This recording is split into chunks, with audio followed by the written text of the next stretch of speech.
ورحمۃ اللہ وبرکاتہ۔ ان الحمد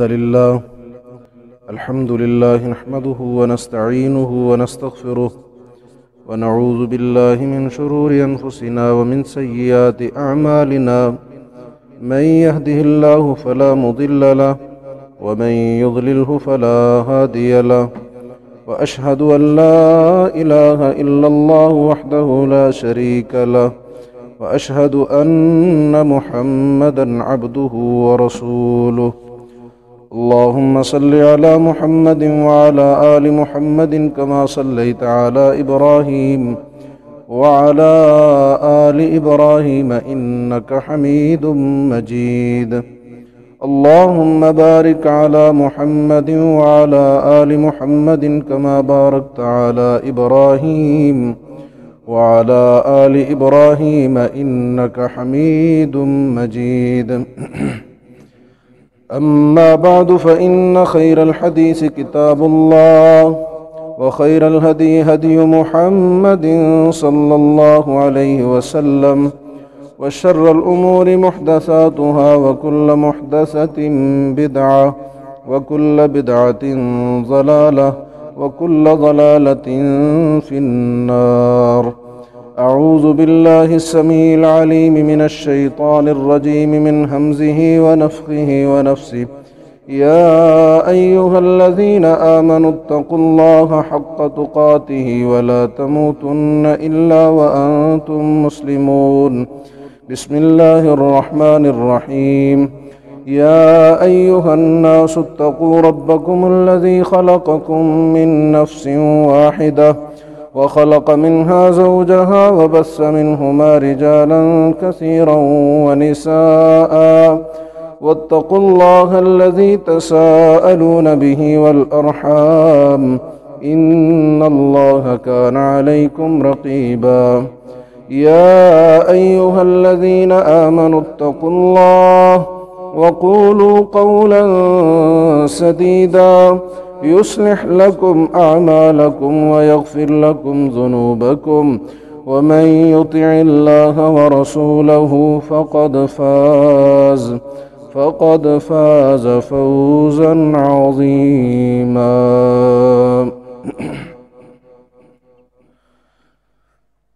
ہر قسم کی حمد و ثنا، تعریف، کبریائی، بڑائی اللہ وحدہ لا شریک، خالق کائنات، مالک ارض و سما کے لیے۔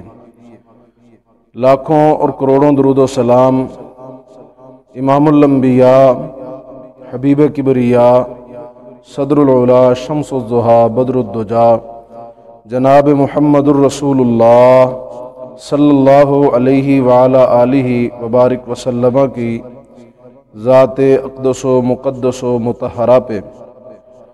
محترم اور مکرم بھائیوں، بزرگوں، دوست اور عزیزوں، گزشتہ خطبہ جمعہ میں آپ احباب نے یہود کی مکروہ کارستانیوں اور ان کے مسیحا مردود دجال کی آمد کے حوالے سے کچھ معروضات اور گزارشات سماعت فرمائی تھیں۔ آج انشاءاللہ العزیز وہیں سے بات کا آغاز کرتے ہوئے آگے چلتے ہیں کہ دجال نبی رؤوف الرحیم صلی اللہ علیہ وسلم کی احادیث کے مطابق قرب قیامت کے فتنوں میں بہت بڑا فتنہ ہے، اور موجودہ صورتحال میں اس کے تذکرے کی ضرورت اور بھی بڑھ جاتی ہے کہ جب دجال کے پیروکار یہودی پوری دنیا کے اندر اقوام عالم کے خلاف، خاص طور پہ مسلمانوں اور اسلام کے خلاف ہمہ قسم کا پروپیگنڈا کیے ہوئے ہیں، اور ویسے بھی نبی رحمت علیہ الصلاۃ والسلام نے اس بات کی پیشین گوئی فرمائی تھی کہ دجال کی آمد ان حالات میں ہوگی کہ جب لوگ اس کا تذکرہ ہی چھوڑ چکے ہوں گے، اس کو بھول چکے ہوں گے، حتیٰ کہ فرمایا ائمہ مساجد اپنے ممبروں پہ اس کا ذکر کرنا چھوڑ دیں گے، بہت کم جو ہے وہ اس کا تذکرہ ہوگا۔ اس لیے بھی اس کے بارے میں تفصیلی طور پہ جاننا، آگاہ ہونا یہ ضروری ہے۔ ابو امامہ باہلی رضی اللہ تعالی عنہ سے مروی حدیث گزشتہ خطبہ میں آپ نے خطبے کے آخر میں سماعت فرمائی تھی۔ قال رسول اللہ صلی اللہ علیہ وسلم ایھا الناس انہا لم تکن فتنة فی الارض اعظم من فتنة الدجال، کہ لوگوں زمین کے اوپر فتنہ دجال سے بڑا کوئی فتنہ آیا ہی نہیں، اور فرمایا وَإِنَّ اللَّهَ لَمْ يَبْعَثْ نَبِيًّا إِلَّا حَذَّرَ أُمَّتَهُ، کہ اللہ نے کوئی نبی مبعوث نہیں فرمایا مگر اس نبی نے آ کے اپنی امت کو دجال کے فتنے سے ضرور ڈرایا ہے۔ مطلب کہ ہر نبی نے اپنی امت کو دجال کے فتنے سے آگاہ کیا ہے، دجال کے فتنے سے ڈرایا ہے۔ اور یہ بڑی لمبی حدیث ہے، انشاءاللہ آج اگر ممکن ہو سکا تو پڑھیں گے، وگرنہ اگلے جمعے میں اس حدیث مبارکہ کو مکمل سنائیں گے۔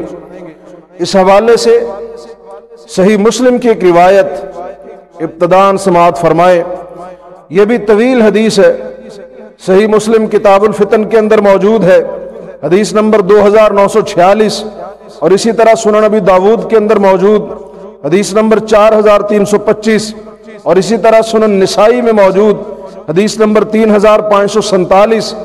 سیدہ فاطمہ بنت قیس رضی اللہ تعالی عنہا اس حدیث کی راویہ ہیں، فرماتی ہیں سمعت منادی رسول اللہ صلی اللہ علیہ وسلم ینادی، فرماتی ہیں کہ میں نے رسول اللہ صلی اللہ علیہ وسلم کے ایک اعلان کرنے والے کا اعلان سنا۔ آقا نے کسی شخص کو بھیجا، وہ مدینہ کی گلیوں میں آواز لگا رہا تھا، اعلان کر رہا تھا الصلاۃ جامعہ، لوگوں نماز کے لیے جمع ہو جاؤ، مسجد میں اکٹھے ہو جاؤ، لوگوں کو مسجد کی طرف بلا رہا تھا۔ فرماتی ہیں فخرجت الی المسجد، پس میں بھی مسجد کی طرف نکلی، فصلیت مع رسول اللہ صلی اللہ علیہ وسلم، اور میں نے رسول مکرم صلی اللہ علیہ وسلم کے ساتھ نماز ادا کی۔ اور فرماتی ہیں فکنت فی صف النساء، میں عورتوں کی صفوں میں موجود تھی۔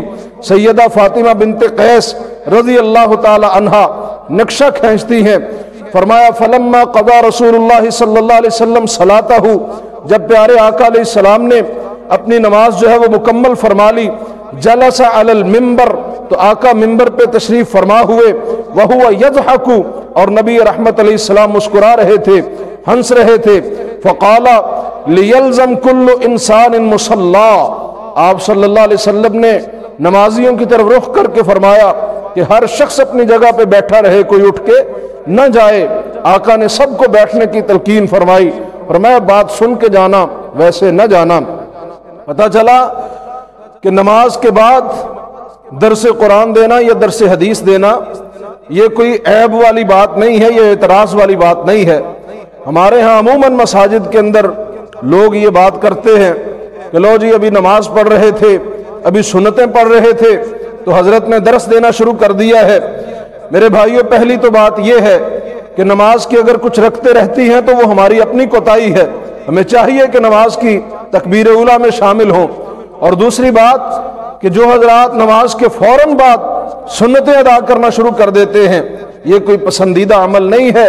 نبی رحمت علیہ السلام اس عمل کو پسند نہیں فرمایا کرتے تھے کہ جناب ادھر امام نے سلام پھیری اور ادھر میں کھڑا ہو کے سنتیں شروع کر دوں، اور نہ ہی صحابہ کا یہ معمول تھا، اور نہ ہی ایسا جو ہے وہ کوئی اچھا عمل ہے۔ نبی رحمت علیہ السلام یہ کوئی ضروری عمل بھی نہیں ہے۔ ہمارے ہاں بہت سارے دوست یہ سمجھتے ہیں کہ شاید امام کے سلام پھیرنے کے فوراً بعد کھڑے ہو کے سنتیں پڑھنا یہ کوئی ضروری ہے۔ میرے بھائیوں، ایسی کوئی بات نہیں ہے، بلکہ آقا کی حدیث سے تو ہمیں یہاں تک ملتا ہے، فرمایا جو بندہ نماز ادا کر کے نماز پڑھ کے سلام پھیر کے اپنی جگہ پہ بیٹھا رہتا ہے، دعائیں پڑھتا ہے جو آقا نے سکھلائی ہیں، اللہ اکبر، استغفر اللہ استغفر اللہ استغفر اللہ کہتا ہے، اللہم انت السلام و منک السلام پڑھتا ہے، آیت الکرسی پڑھتا ہے، رب اعنی پڑھتا ہے، دعائیں پڑھتا ہے، آقا فرماتے ہیں جب تلک وہ اپنی جگہ پہ بیٹھا رہتا ہے اللہ کے فرشتے اس کے لیے دعائیں کرتے رہتے ہیں۔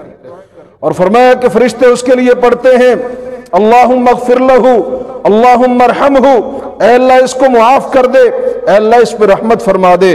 فرشتوں کی دعائیں لینے کے لیے انسان کے لیے ضروری ہے کہ وہ اپنی جگہ پہ بیٹھا رہے۔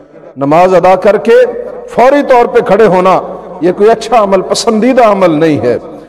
اور نماز کے بعد اگر امام کہتا ہے کہ بیٹھ جاؤ ذرا بات سن کے جانا، تو یہ بھی کوئی قابل اعتراض بات نہیں ہے، بلکہ اللہ کے نبی صلی اللہ علیہ وسلم کا عمل ہے۔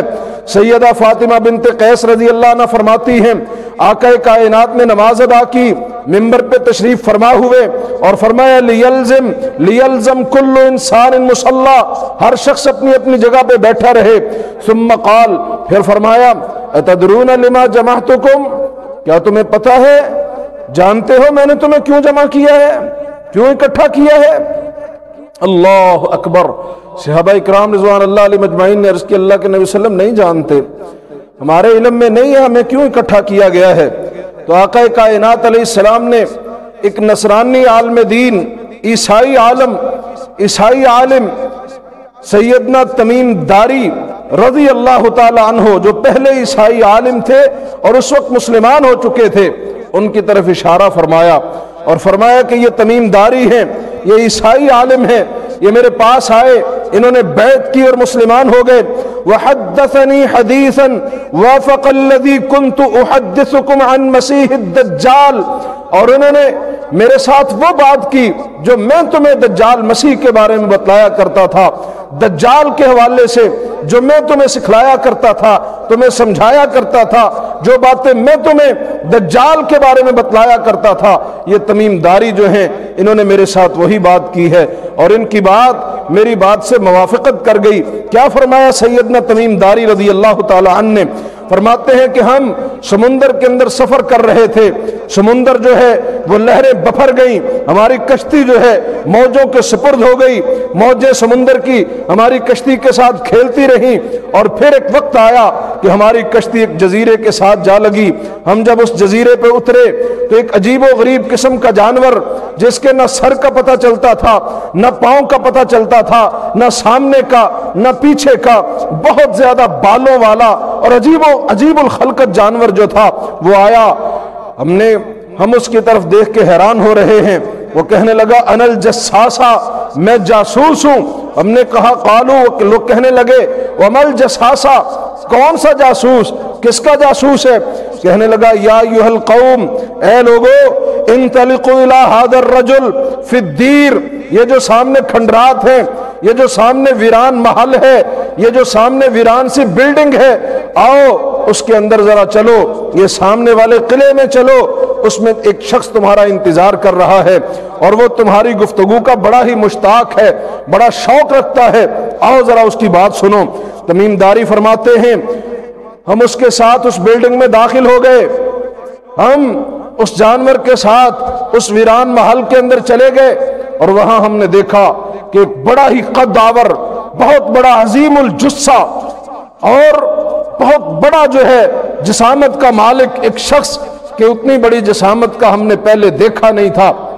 فرماتے ہیں کہ وہ یجر شعرہ، اپنے بالوں کو کھینچ رہا ہے، مسلسل فی الاغلال، اور بیڑیوں کے اندر، توق کے اندر زنجیروں کے ساتھ جکڑا ہوا ہے، وہ وہاں کھڑا ہے اور اس کے جکڑا ہوا ہے۔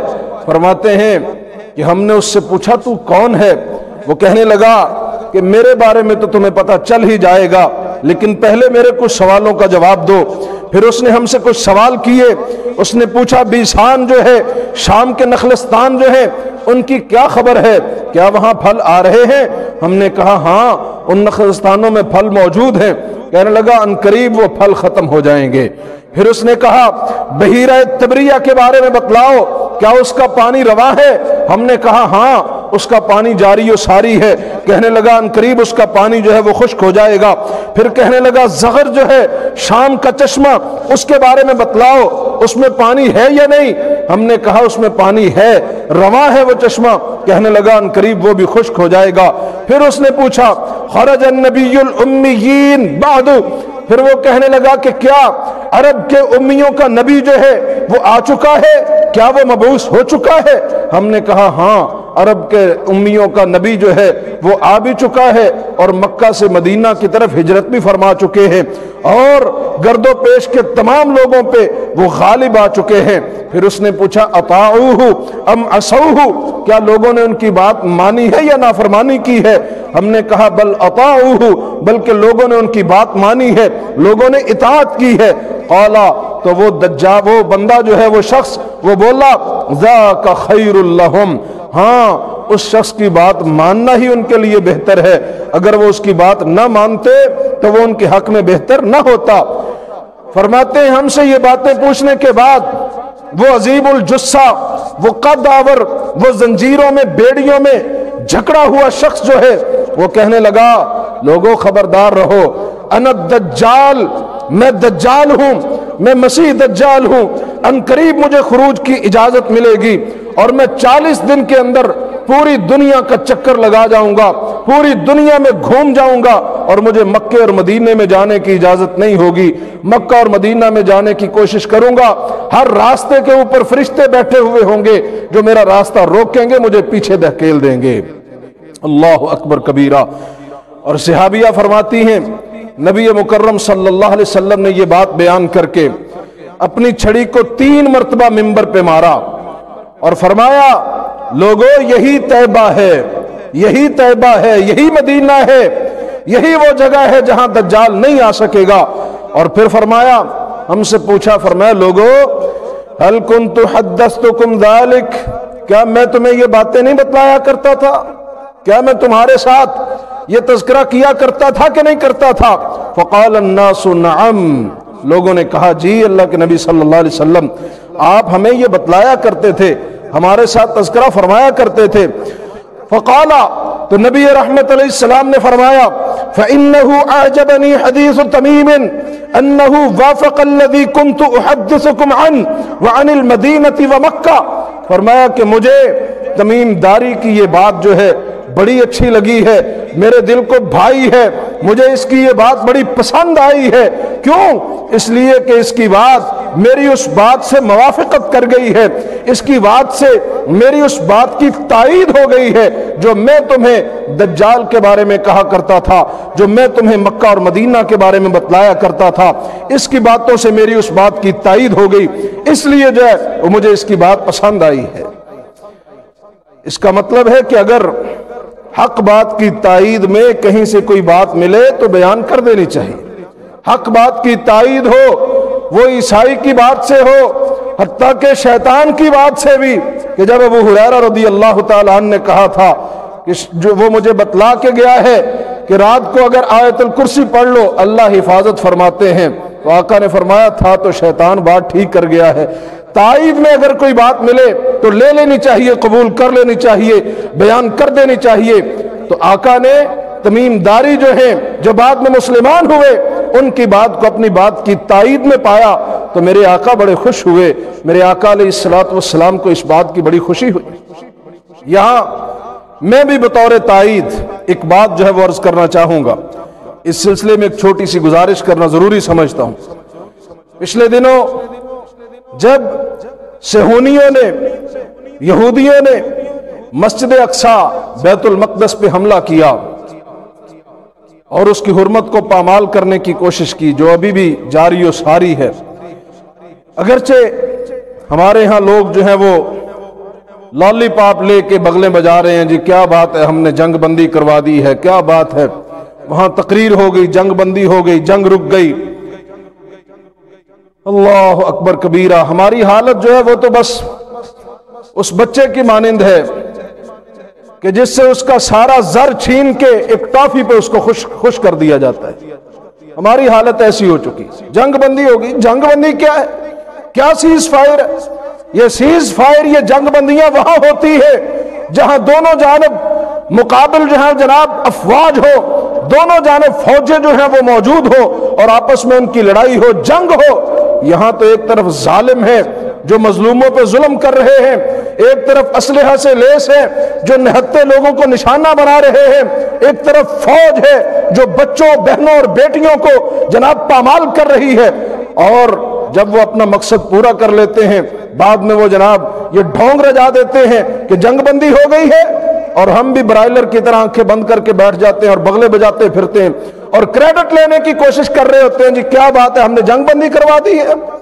میرے بھائیوں، یہ مسئلہ فلسطین کا، یہ مسئلہ کشمیر کا، یہ جنگ بندیوں سے حل ہونے والا نہیں ہے، یہ حل ہوگا تو یہودیوں کی نس بندی سے حل ہوگا، یہ ان کی گردنیں توڑنے سے حل ہوگا۔ فَضْرِبُوا فَوْقَ الْأَعْنَاقِ وَضْرِبُوا مِنْهُمْ كُلَّ بَنَانٍ، ان کے جوڑ جوڑ پہ مارنا ہوگا، ان کی گردنوں کو توڑنا ہوگا، پھر یہ مسئلہ حل ہوگا۔ یہ یہودی باز آنے والے نہیں ہیں، آئے روز یہ حرمت کو پامال کرتے ہیں اور پھر جب مقصد پورا کر لیتے ہیں پھر جنگ بندی کا اعلان ہو جاتا ہے اور ہم چند دن کے لیے پھر چین کی بانسری بجانا شروع کر دیتے ہیں، کچھ دن کے بعد پھر وہ اپنی جناب کرتوتوں پہ اتر آتے ہیں اور پھر اسی طرح کے حالات سامنے آتے ہیں۔ اللہ ہمیں محفوظ بھی فرمائے اور مالک ہمیں اس حوالے سے بہتر لائے عمل طے کرنے کی توفیق دے۔ اللہ کریم ہمیں ان یہودیوں کے فتنہ اور شر سے محفوظ فرمائے، ہمارے مسلم بھائیوں کی مدد و نصرت فرمائے۔ عرض کر رہا ہوں، یہ پچھلے دنوں جب یہ معاملہ پیش آیا اور پھر عید الفطر کا دن آیا اور اس کے بعد نماز جمعہ، یہ دونوں ویڈیو جو ہے عید الفطر کی نماز کی اور جمعے کی نماز کی، یہ ویڈیو دونوں سوشل میڈیا پہ شیئر ہوئیں، آپ احباب دیکھ سکتے ہیں ابھی بھی، اور یہ دونوں مناظر عید الفطر کے اور نماز جمعہ کے دونوں مناظر دیکھ کے مجھے دوہری خوشی حاصل ہوئی۔ دوہری خوشی، ایک خوشی تو یہ کہ وہ لوگ ان حالات میں بھی کہ جب خوف و ہراس کے سائے پھیلائے جا چکے ہیں، جب گولیاں اور بارود برس رہا ہے، پھر بھی وہ اللہ کے گھر کو آباد کیے ہوئے ہیں۔ جب انہیں پتہ ہے کہ یہودی دندناتے پھرتے ہیں اور فائرنگ ہو رہی ہے، پھر بھی وہ اللہ کے گھر کو آباد کیے ہوئے ہیں اور اتنی کثیر تعداد کے ساتھ مسجد کے اندر موجود ہیں۔ نماز عید الفطر کے لیے، نماز جمعہ کی ادائیگی کے لیے وہ لوگ گھروں میں نہیں بیٹھے، وہ پھر بھی نکلے ہیں، اور مجھے خوشی ہوئی کہ الحمدللہ آج بھی امت مسلمہ کے اندر ایسے فرزند موجود ہیں جو تیغوں کے سائے میں بھی نماز پڑھنے والے ہیں، اور ایک ہم ہیں کہ جو امن و امان کی حالت میں بھی نماز سے بیگانے ہیں، نماز سے دور، گھروں میں بیٹھے، دکانوں پہ بیٹھے، اپنے اپنے کام کاج میں مگن، اور نماز کی فکر ہی کوئی نہیں۔ باتیں ہم کرتے ہیں بیت المقدس کی آزادی کی، باتیں ہم کرتے ہیں بیت اللہ کی نمازوں کی، باتیں ہم کرتے ہیں مسجد نبوی کی نمازوں کی، باتیں ہم کرتے ہیں مسجد اقصی کی نمازوں کی، اور یہاں جو ہمارے محلے کی مسجد ہے اس کی آبادی کی فکر ہی کوئی نہیں ہے۔ مسجد اقصی کو آزاد کروانے کی باتیں کرتے ہو، اس کو آباد کرنے کی باتیں کرتے ہو، ارے وہ لوگ تو اس کو آباد کیے ہوئے ہیں، چلتی گولیوں میں بھی، گولیوں کی بوچھاڑ میں بھی۔ یہ تمہارے محلے کی مسجد کون آباد کرے گا؟ یہ بیچاری پکار رہی ہے، انتظار کر رہی ہے، مسجد مرثیہ خواہ ہے کہ نمازی نہ رہے، مسجدیں بیچاری انتظار کرتی ہیں، دیکھتی ہیں کہ یہ لوگ کہاں چلے گئے۔ یہ ویران مساجد میرے بھائیوں، یہ کل کلاں ہمارے لیے اللہ کے عذاب کا باعث بھی بن سکتی ہیں۔ ان مساجد کی آبادی کی فکر کیجئے۔ تو بہرحال پہلی خوشی مجھے یہ حاصل ہوئی کہ الحمدللہ ان حالات میں بھی وہاں کے نوجوانوں کا عزم جواں ہے، وہاں کے بزرگوں کا عزم جواں ہے، وہاں کے بچے الحمدللہ اللہ کی مسجدوں کو آباد کیے ہوئے ہیں۔ اور دوسری خوشی وہ سنت کا احیاء دیکھ کر حاصل ہوئی، وہ لوگ سنت کا احیاء کرتے ہیں۔ الحمدللہ پہلے بیت اللہ میں اور مسجد نبوی میں دیکھا کرتے تھے، سنا کرتے تھے کہ نمازیں سنت کے مطابق ہیں، اور اب قبلہ اول ارض مقدس میں، سرزمین انبیاء میں، بیت المقدس میں اور مسجد اقصی میں، اس مسجد میں جہاں امام الانبیاء نے سارے نبیوں کی امامت کروائی تھی، وہاں بھی ہم نے دیکھا تو لوگ سنت کے مطابق نمازیں ادا کر رہے ہیں۔ الحمدللہ الحمدللہ سنت کے مطابق نماز ادا کرتے ہیں۔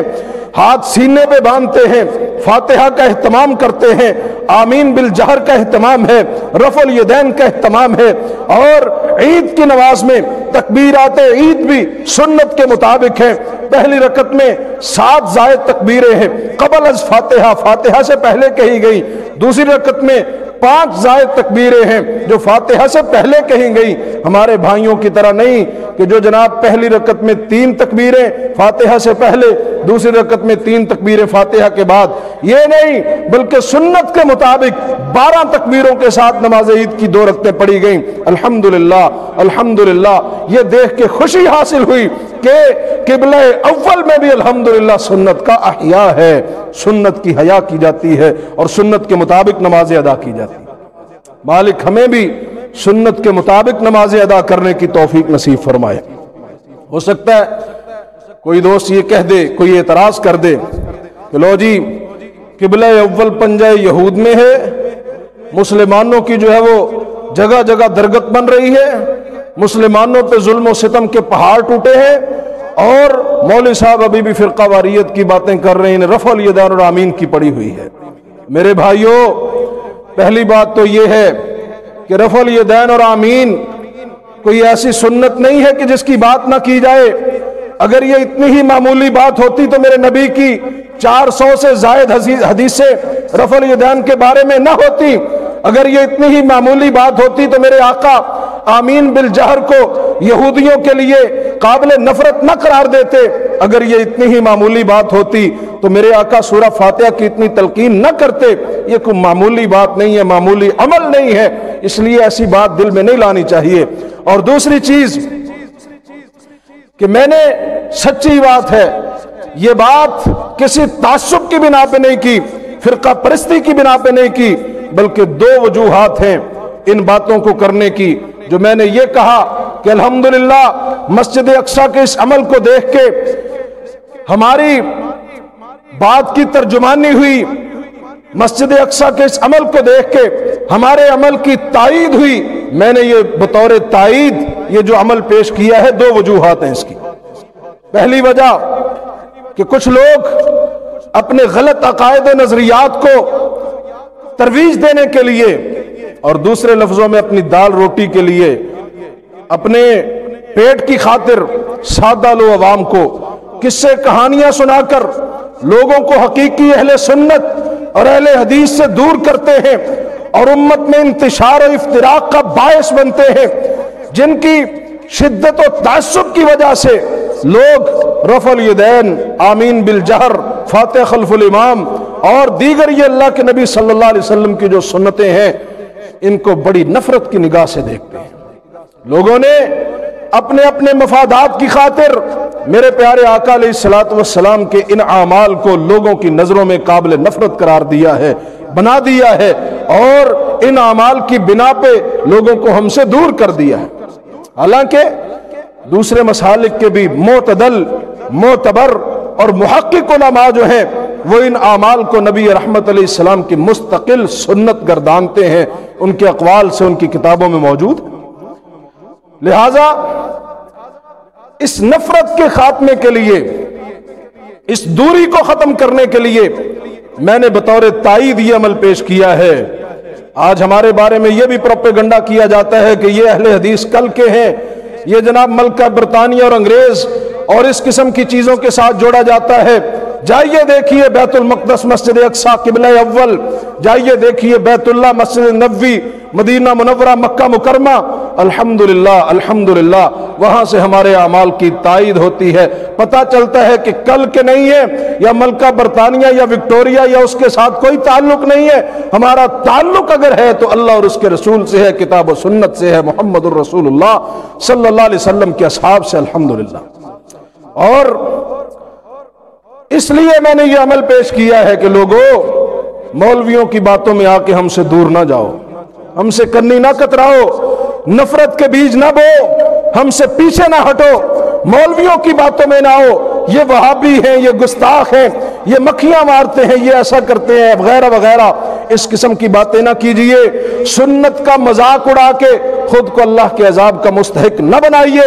اگر یہ اعمال رفع الیدین آمین بالجہر، فاتحہ سینے پہ ہاتھ، اگر یہ بیت اللہ میں ہے، مسجد نبوی میں ہے، مسجد اقصی میں ہے، تو الحمدللہ یہ تائید ہے صداقت اہل حدیث کی، یہ تائید ہے حقانیت اہل حدیث کی الحمدللہ۔ رہی بات دلیل کی، تو دلیل صرف قرآن و سنت ہے، دلیل صرف قرآن و حدیث ہے۔ یہ چیزیں ہم تائید میں پیش کرتے ہیں، دلیل کتاب و سنت سے دی جائے گی انشاءاللہ۔ دوسری وجہ جو میں نے یہ بات کی، میں نے بطور تائید مسجد اقصی کے لوگوں کا یہ عمل پیش کیا کہ الحمدللہ سنت کے مطابق ہے۔ دوسری وجہ یہ ہے کہ میرے بھائیوں، امت مسلمہ کے مغلوب ہونے کی وجوہات میں سے ایک وجہ سنت سے دوری بھی ہے۔ آج ہم لوگ سنتوں سے انحراف کرتے ہیں، یہی وجہ ہے کہ اقوام عالم ہم پہ غالب آ چکی ہے اور ہم مغلوب ہو چکے ہیں۔ گزشتہ خطبے میں آپ نے سنا تھا کہ عقیدہ توحید پہ مضبوطی سے کاربند نہ رہنے کے سبب مغلوب ہو چکے، عقیدہ توحید نہ اپنانے کے سبب توحید سے منہ موڑنے کی وجہ سے اللہ کی مدد و نصرت ہم سے منہ موڑ گئی۔ اور آج دوسری بات کہ سنت سے منہ موڑنے کی وجہ سے بھی، سنت سے منہ موڑنے کی وجہ سے، سنت سے انحراف کی وجہ سے اللہ کی رحمت اور مدد جو ہے وہ ہم سے روٹ چکی ہے۔ آپ نے سنا نہیں ہے وہ تاریخی جنگ، اس کے احوال تو آپ نے سنے ہی ہیں کہ جب فتح نہیں ہو رہی تھی، سپہ سالار بیٹھے، بڑے مل بیٹھے، سر جوڑے، غور کیا کیا وجہ ہے، فتح کیوں نہیں ہو رہی؟ تو یہ بات سامنے آئی کہ کچھ سنتیں ہیں جو ہم سے چھوٹ رہی ہیں، سنتیں چھوٹ رہی ہیں۔ اور مسواک کا عمل سامنے آیا، جب ان سنتوں کو اپنایا، پورا کیا، اللہ نے فتح دے دی۔ تو عقیدہ توحید سے انحراف اور نبی رحمت علیہ السلام کی سنتوں سے انحراف جو ہے، یہ وجہ ہے اس بات کی کہ مسلمان دنیا کے اندر کمزور پڑ چکے اور دیگر اقوام جو ہے وہ مسلمانوں پہ مسلط ہو چکی۔ یہ سبب ہے اس بات کا۔ اللہ ہمیں عقیدہ توحید میں بھی مضبوطی نصیب فرمائے، اللہ ہمیں سنت پہ عمل میں بھی مضبوطی نصیب فرمائے۔ میرے بھائیوں، اللہ اکبر کبیرہ، میری گزارش ہے کہ نبی رحمت علیہ السلام سے اگر محبت کرتے ہو تو میرے نبی کی، پیارے آقا کی سنت سے بھی محبت کرو، اور سنت پہ عمل کرنے سے گھبرایا نہ کرو، کترایا نہ کرو۔ کئی دوست دیکھے ہیں ایسی کسی مجلس میں جائیں گے تو وہاں جناب سنتوں پہ عمل کرنے سے کتراتے ہیں کہ یار اگر ہم نے یہ کیا تو لوگ یہ کہیں گے۔ لوگوں سے ڈرتے ہو، لوگوں کی باتوں سے یہ سوچو کہ لوگوں کا رب کیا کہے گا۔ سنت پہ عمل کرنے سے گھبرایا نہ کرو، کترایا نہ کرو۔ نبی رحمت علیہ السلام کا فرمان ہے من احب سنتی فقد احبانی، اور دوسرا فرمان من احیا سنتی فقد احبانی، جس نے میری سنت سے محبت کی حقیقت میں اس نے مجھ سے محبت کی، اور فرمایا جس نے میری سنت کو زندہ کیا اس نے مجھ سے محبت کی۔ اس لیے آقا علیہ السلام کی سنت سے محبت کرو، اللہ کے نبی سے محبت ہوگی، اللہ کے نبی سے محبت ہوئی اللہ سے محبت ہوگی، اللہ سے محبت ہوئی اللہ کی رحمت بھی آئے گی، اللہ کی طرف سے نصرت بھی آئے گی، غلبہ بھی ملے گا انشاءاللہ۔ تو سچی بات ہے جب اس طرح کے حالات دیکھتے ہیں بڑا افسوس ہوتا ہے، جب مسلمانوں کی موجودہ صورتحال اور مسالک کی بنیاد پہ اس قدر باہمی نفرت، استغفر اللہ، مالک ہمیں باہم متفق ہونے کی توفیق نصیب فرما دے۔ ہمارے اسلاف تو ایسے نہیں تھے، وہ تو باہم محبت کو فروغ دیتے تھے، وہ تو باہم پیار کو فروغ دیتے تھے، وہ نفرتیں نہیں پھیلاتے تھے، وہ دوریاں نہیں پھیلاتے تھے، وہ نفرتیں نہیں بانٹتے تھے، وہ محبتیں پیار بانٹا کرتے تھے۔ اس ضمن میں ایک چھوٹا سا واقعہ عرض کرنا چاہوں گا۔ مولانا احمد علی لاہوری رحمت اللہ علیہ دیوبندی عالم دین تھے، دیوبندیوں کے بڑے معروف عالم دین، اور دوسری جانب مولانا عبد المجید سہدروی رحمت اللہ علیہ اہل حدیث کے ایک بہت بڑے معروف عالم دین تھے۔ آپ تاریخ اٹھا کے دیکھیے، لکھنے والوں نے لکھا مولانا عبد المجید سہدروی رحمت اللہ علیہ کے دوسرے نکاح کا واقعہ جو ہے وہ درج کیا۔ فرماتے ہیں کہ عبد المجید سہدروی رحمت اللہ علیہ نے ایک دن ظہر کی نماز مولانا احمد علی لاہوری رحمت اللہ علیہ کی مسجد میں ادا کی۔ وہ دیوبندی عالم دین ہے، یہ اہل حدیث عالم دین ہے، لیکن یہ بات نہیں تھی کہ یہ تیری مسجد ہے، یہ میری مسجد ہے، یہ اس کی مسجد ہے، یہ اس کی مسجد ہے۔